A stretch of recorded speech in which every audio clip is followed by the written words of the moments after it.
elədiyim pis əməli də elədin. Doğrudan da sən bir nankorsan. Musa dedi, mən onu edəndə nadan olmuşam. Mən sizdən qorxduğum üçün yanınızdan qaçıb getdim. Amma sonradan Rəbbim mənə hökmranlıq verdi və məni elçilərdən etdi. Başıma qalxdığın o nemətin də İsrail oğullarını özünə kölə etməyindir. Firon dedi, aləmlərin Rəbbi nədir? Musa dedi, əgər yəqinliklə inanırsınızsa, bilin ki, o, göylərin, yerin və onların arasında olanların Rəbbidir. Firon ətrafındakılara dedi, onun nə danışdığını eşitmirsinizmi?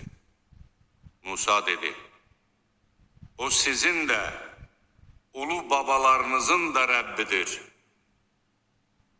Firon dedi, sizə göndərilmiş bu elçi sözsüz ki dəlidir. Musa dedi, əgər anlayırsınızsa, bilin ki o, şərqin, qərbin və bunların arasında olanların Rəbbidir. Firon dedi, əgər məndən başqasına sitayiş etsən, səni məhbusların yanına ataram. Musa dedi, bəs sənə açıq-aşkar bir şey göstərsəm necə? Firon dedi, əgər doğru danışanlardansansa, göstər onu. Musa əsasını yerə atınca, o dərhal dönüb açıq-aşkar bir ilana çevrildi. Əlini qoynundan çıxardan kimi o, baxanların gözü qabağında ağappaq nur saçan bir əl oldu. Firon ətrafındakı zadəganlara dedi, həqiqətən də bu, bilikli bir sehirbazdır. O, öz sehri ilə sizi torpağınızdan çıxartmaq istəyir. Nə təklif edirsiniz?